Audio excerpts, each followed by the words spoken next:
welcome back to my channel. So today I'm doing a video that's been a little bit sort of like a hot topic, especially on my Instagram lately. As you may have noticed, I've dyed my hair pink. So I had pink hair last summer and then I loved it. Then I dyed my hair purple and that was also lovely for a while.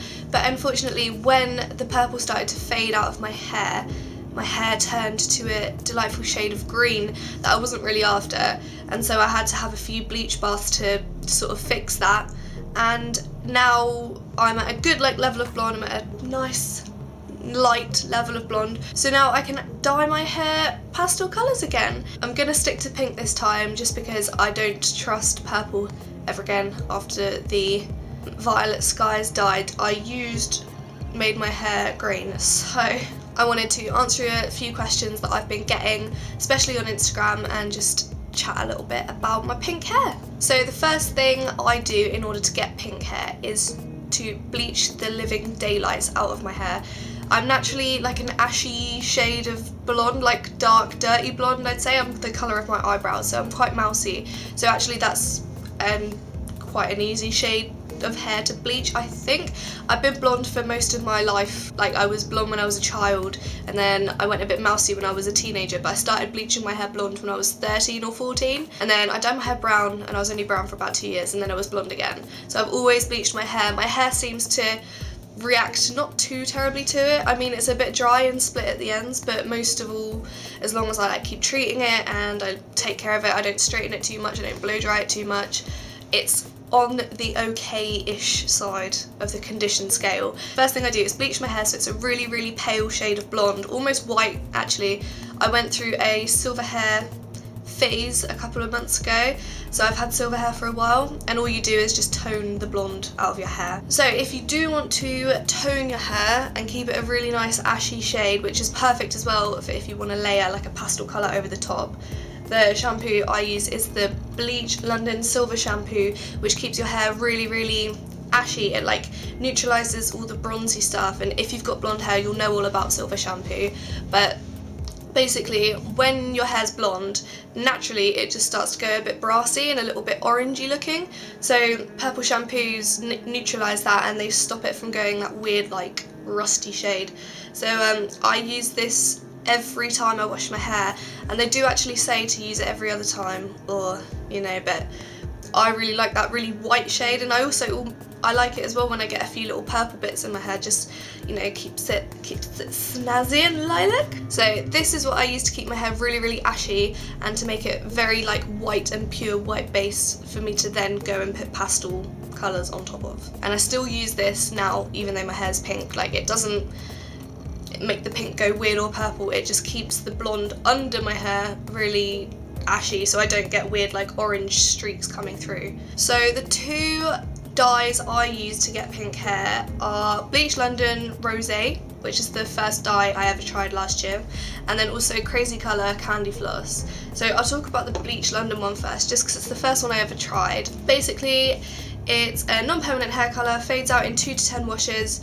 It fades out in about 1 wash, let's be honest, depending on colour intensity. Recommended for use on bleached or light blonde hair. I apply this in sections, so a section of my hair, little chunks of it. I start from the root and drag it down, and I put this on my dry hair even though it says to put it on wet hair, just because I like the more intense colour, and I think the shade looks better and lasts longer and is more intense if you put it on dry hair. But again, you can mix it with conditioner to soften it up a bit, or you can put it on your wet hair and that will make the colour less intense. So this looks very neon in the bottle, but actually this is rosé at the moment. And well, it's a mixture of both, to be honest, because I ran out of Candyfloss, so I had to dip into my rosé stash. But yeah, it doesn't come out too neon on the hair. It's still quite a nice baby pink shade, and it does fade to lighter pastel pink as you wash it. Although I've found in my experience that pink doesn't stay around for as long as the bottle advertises, it does actually wash out quite quickly. But rosé is £5, you can get it from bigger boot stores. It's really, really good. I have tried the Violet Skies dye, and although I've got a video where I review it, and although I seem really happy and like I love it and yeah, it's amazing, actually ruined my hair later down the line. So if you do watch that video, just be aware that I loved it at the time. I loved the shade of my hair, I loved being purple, but unfortunately the dye stained my hair underneath and it ruined it. So then on to Crazy Colour Candyfloss, which is my absolute favourite hair dye for dyeing my hair pink. A lady got in touch with me who works with Crazy Colour a few weeks ago, and she said would I be interested in a free bottle and reviewing it on my blog. So I said yes, obviously. So I did that. The review's up on my blog now if you want to go check it out. But honestly, Crazy Colour is my absolute favourite, and although you do get less in the bottle as opposed to Rosé, you get 100 ml in this and you get 150 in that one. So I do actually need 2 of these bottles to get a full coverage on my head. But I think that the colour's a lot more subtle, a lot softer.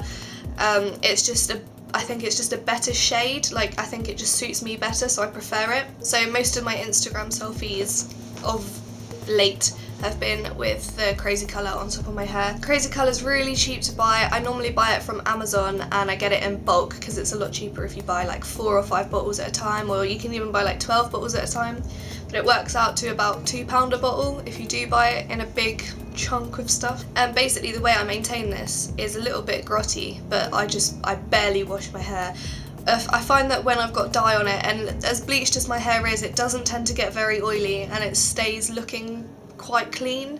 So what I use is dry shampoo, and I normally only have to wash my hair once every week and a half to 2 weeks, which I know sounds completely disgusting for most of you, but for me it's actually quite normal, and I actually haven't tended to wash my hair for longer periods of time since it's been white bleach, just because there's not much natural oil in it because I've bleached the hell out of it.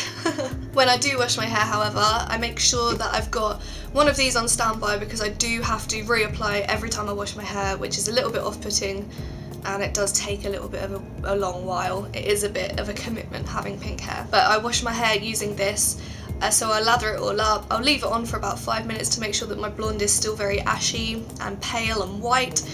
Rinse that all off, get out the shower, dry my hair with a towel, chuck a load of pink dye on, get back in the shower, rinse all that off, and there you go. For the effort you have to put in, I'd definitely say that it is a commitment. It's a bit of a pain, but having pink hair is lush. I always get so many compliments and I'm so happy. So yeah, if you're thinking about dyeing your hair, make sure you've got a little bit of cash behind you because bleach doesn't come cheap, and the dye you've got to invest a little bit in, but it's really worth it for the fact that you've got a little bit of like uniqueness and you feel like a mermaid. Just one minute. You feel like a little doll. So yeah, I'm pretty sure I've answered most of the questions I've been asked on my Instagram or my blog. I did do a blog post reviewing the Crazy Colour hair dye if that's something you're interested in, so definitely go and check that out if you fancy a little read. As always, if you've got any questions you can give me a little comment down below and I'll get back to you as soon as I can, or just on Instagram, Twitter, or my blog, you can always get hold of me. But thank you so much for watching. I hope you found this video informative and I hope you like my hair. Thank you so much for watching, guys, and I'll see you in the next video. Bye!